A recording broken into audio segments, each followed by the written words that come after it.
माता पिता ने बहुत परिश्रम करके अपने 2 बेटों को पढ़ाया। विदेश में जॉब लग गई दोनों बेटों की। माता पिता ने कहा बेटा यही कोई काम देख लो, यहीं पढ़ो, मेरी नजरों के आगे रहो। 2 ही तो तुम पुत्र हो, तुम भी छोड़ के चले गए तो ये सब किसके लिए है? हमारा ध्यान कौन रखेगा? अब एक बार विदेश पढ़ाए बच्चे, क्या अब लौट सकते हैं? वो लौट जाते हैं जिन्हें माता पिता से प्रेम हो। वो कोई उपाय खोज लेते हैं, या माता पिता को अपने पास रख लेते हैं, या माता पिता के पास रहने के लिए ऐसा कोई भी उपाय कर लेते हैं। लेकिन जो कृतज्ञ हो, ये सोचते ही ना हो कभी कि माता पिता ने हमारे लिए इतना कुछ किया। कहते कि उन 2 बेटों को बहुत परिश्रम से उन दंपतियों ने पढ़ाया, लिखाया, बड़ा बनाया, योग्य बनाए, विवाह किया, बाहर जाके वो विदेश में रहने लगे। माता पिता का स्वास्थ्य बहुत बिगड़ गया और कहते हैं कि मां मरणासन्न अवस्था में आ गई। आप देखिएगा कि जीवन जिन बच्चों में खपा दिया, लगा दिया, आज जब आवश्यकता पड़ी बच्चे साथ नहीं हैं। इसीलिए जो लोग कहते हैं ना कि बच्चों के नाम सारा धन कर दो, आज का वो जमाना नहीं है। वृद्ध दंपतियों को कुछ ना कुछ धन अपने पास भी रखना चाहिए, क्योंकि आजकल आप बच्चों पर भरोसा नहीं कर सकते। ताकि कोई यदि काम ना आए तो आप किसी को देकर अपनी सेवा दवा, बुजुर्ग अवस्था में अपनी खाने पीने का, दवा का ख्याल आप खुद रख सको। इसलिए थोड़ा सा धन अपने हाथ में भी रखना चाहिए, क्योंकि आजकल के बच्चों का भरोसा नहीं। जो अपनी माता पिता की सेवा करते हैं, ऐसे पुत्र पुत्रियां धन्यवाद के पात्र हैं। वो इस कलयुग में बहुत अच्छी संतानें हैं, लेकिन आजकल का कलयुग का प्रभाव है। इन दोनों युवकों ने बाहर जाके निवास किया। मां मरणासन्न अवस्था में है। पिता ने पत्र लिखा कि बेटा, दोनों बेटे विदेश में थे, कि मां की हालत ठीक नहीं है बेटा, बहुत स्थिति खराब है, तुम आ जाओ। और मां सपने में भी अपने पुत्र का ही नाम लेती है। सपने में भी अपने पुत्र को ही, दोनों पुत्रों को चिल्ला रही है, पुत्रों का नाम ले रही है कि हे पुत्र आ जाओ, आ जाओ, आ जाओ। वही चिंतन चल रहा है। मां सपने में भी पुत्रों को चिल्ला रही है। पिता ये अवस्था ना देख सके, मां पागल हो गई। पुत्रों की याद में मां पागल हो गई। अब अकेले बुजुर्ग पति मां का, अपनी पत्नी का ख्याल रख रहे हैं। बच्चों को दोबारा पत्र लिखा। जैसे ही पत्र पहुंचा तो छोटा बेटा बड़े बेटे को फोन करके कह रहा है कि भैया, मां की तबीयत ठीक नहीं है, आप चले जाओ, हमारा काम बहुत अर्जेंट है, हमें बहुत अभी यहाँ पे काम है, आप चले जाओ। इतना सुन के भी वो बच्चे चेत नहीं रहे कि हम मां को देखने चले जाएं। छोटा बेटा, बड़ा बेटा छोटे भाई से कह रहा है कि भैया तुम ही मां को देखने चले जाओ। और यहां तक कि दोनों में वाद विवाद हुआ। तो एक ने कहा कि जब मां मर जाए तब हम चले जाएंगे, अभी मां मर जा रही है ना, तो अभी तुम देखने चले जाओ, पिता मर जाएंगे तो हम देखने चले जाएंगे। आप समझिए क्या दशा है। भाई भाई आपस में क्या बात कर रहे हैं कि अभी मां मरी जा रही है तो तुम देखने चले जाओ, मरणासन्न स्थिति में है, जब पिता मर जाएंगे तो हम देखने चले जाएंगे। और आप देखिए,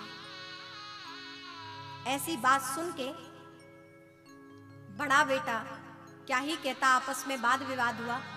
बहुत कहने पर कि मां वास्तव में मरणासन्न अवस्था में आ गई। पुनः पिता ने पत्र लिखा, पहुंचा। बड़ा बेटा कुछ ना कुछ सोच के घर आ भी गया। और जब ये बात पिता को पता चली कि भाई भाई में इस प्रकार की बातें हो गई कि मां मरे तो तुम चले जाओ, पिता मरेंगे तो हम चले जाएंगे, ये बात जब पिता को पता चली, बेटा तो आने में विलंब हो गया। जब पूछा मां कहाँ है तो कहा मां तो मर गई। अंतिम संस्कार भी पति ने स्वयं ही कर दिया था, क्योंकि तब तक पुत्र आए ही नहीं थे। और कहते हैं कि जब ये बात पता चली पिता को कि बच्चों ने ऐसी बातें करी हैं कि मां मरे तो तुम चले जाओ, पिता मरे तो हम चले जाएंगे, पिता ने एक पत्र लिखा और ऐसा पत्र लिखा और पत्र लिखकर चल दिए। सुबह बेटा की फ्लाइट थी, आया पिताजी को प्रणाम करने, पिताजी को देखा तो पिताजी भी बिस्तर में मरे मिले। चिट्ठी पढ़ी, देखा तो पिताजी ने उसमें बहुत हृदय विदारक लिखी बातें कि हे पुत्र, तुम्हें बनाने के लिए मैंने अपना सब कुछ त्याग दिया। तुम्हारी माँ तुम दोनों बच्चों के नाम ले लेकर तड़पते तड़प के मर गई, लेकिन तुम लोग नहीं आए। किस काबिल हो तुम पुत्र।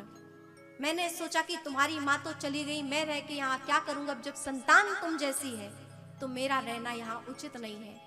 पिता ने पत्र लिखकर वहीं छोड़ दिया और जब पिता को हिलाया तो बालक ने देखा कि पिता भी जा चुके थे। छोटा बेटा तब भी नहीं लौटा।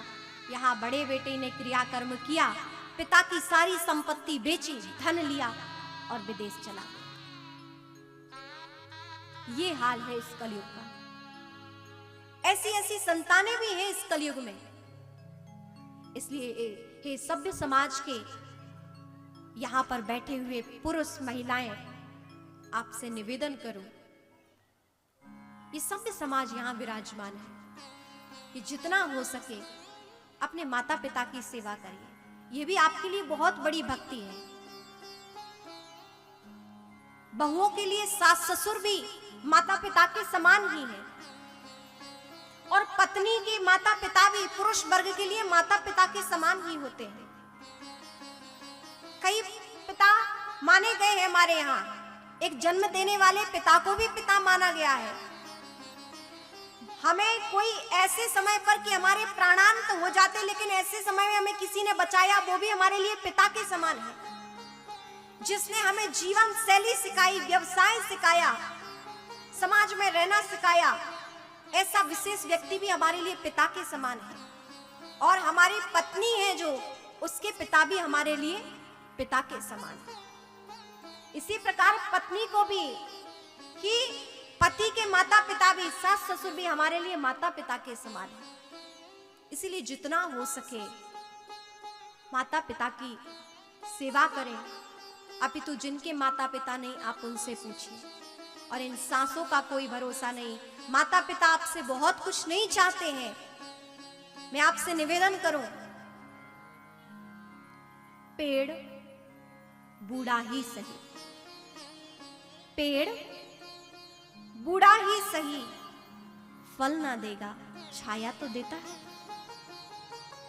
पेड़ बूढ़ा ही सही, फल ना देगा तो छाया तो देता है। माता पिता, बुजुर्ग पिता धन कमा के नहीं ला पा रहे हैं, बुजुर्ग माँ घर का कार्य नहीं कर पा रही है, लेकिन वो दंपति धन के रूप में आपको फल प्रदान नहीं कर रहे हैं, लेकिन छाया, आशीर्वाद के रूप में आपको छाया तो दे रहे हैं। अरे ताली बजानी है तो ढंग से बजाइए ना, है ना। आपको आशीर्वाद तो मिल रहा है।